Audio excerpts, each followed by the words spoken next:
സിറിയയിലെ അസദ് ഭരണകൂടത്തിന്റെ പതനത്തെ സ്വാഗതം ചെയ്ത പാശ്ചാത്യ രാജ്യങ്ങൾ ക്രൂരമായ രാഷ്ട്രം വീണു എന്ന് ഫ്രഞ്ച് പ്രസിഡന്റ് പ്രതികരിച്ചപ്പോൾ നല്ല വാർത്ത എന്നായിരുന്നു ജർമ്മൻ ചാൻസലറുടെ പ്രസ്താവന. സിറിയ എത്രയും വേഗം സ്ഥിരതയിലേക്ക് മടങ്ങുമെന്ന് പ്രതീക്ഷിക്കുന്നതായി ചൈനീസ് വിദേശകാര്യ മന്ത്രാലയം വ്യക്തമാക്കി.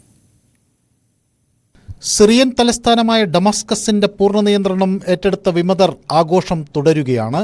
അതിനിടെയാണ് പിന്തുണയുമായി പാശ്ചാത്യ രാജ്യത്തലവന്മാർ എത്തിയത്. അവസാനം ക്രൂരമായ രാഷ്ട്രീയം വീണു എന്ന് സമൂഹമാധ്യമങ്ങളിൽ കുറിച്ചു ഇമാനുവൽ മക്രോൺ. മിഡിൽ ഈസ്റ്റിലെ എല്ലാവരുടെയും സുരക്ഷയ്ക്കായി ഫ്രാൻസ് പ്രതിജ്ഞാബദ്ധമായിരിക്കുമെന്നും വ്യക്തമാക്കി. ബഷാർ അൽ അസദ് തന്റെ ജനങ്ങളെ ക്രൂരമായി മർദ്ദിച്ചു. നിരവധി ആളുകളെ പലായനം ചെയ്യാൻ പ്രേരിപ്പിച്ചു. അവരിൽ പലരും ജർമ്മനിയിൽ എത്തിയിട്ടുണ്ട്. അതായിരുന്നു അസദിന്റെ പതനത്തെ നല്ല വാർത്ത എന്ന് വിളിച്ച ജർമ്മൻ ചാൻസലർ ഒലാഫ് ഷോൾസിന്റെ പ്രതികരണം. UK ഉപപ്രധാനമന്ത്രി ഏഞ്ചല റെയ്നറും അസദിന്റെ പതനത്തെ സ്വാഗതം ചെയ്തു.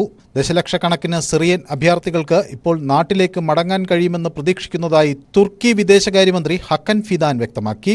സിറിയയിലെ അരാജകത്വം തടയാൻ അവരുമായി ആശയവിനിമയം നടത്തുന്നുണ്ടെന്ന് സൗദി അറേബ്യ അറിയിച്ചു.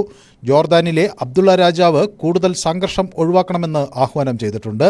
മുൻകരുതൽ എന്ന നിലയിൽ സിറിയയുമായുള്ള അതിർത്തി അടച്ചിരിക്കുകയാണ്.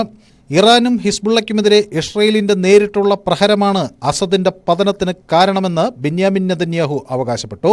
സിറിയയുമായി സൗഹൃദബന്ധം തുടരാമെന്ന് പ്രതീക്ഷിക്കുന്നതായി ഇറാൻ വിദേശകാര്യ മന്ത്രാലയം വ്യക്തമാക്കിയെങ്കിലും വിമതർ അത് ചെവിക്കൊണ്ടമട്ടില്ല. ഡമാസ്കസിലെ ഇറാനിയൻ എംബസി ആക്രമിക്കപ്പെട്ടു. News desk, news 18.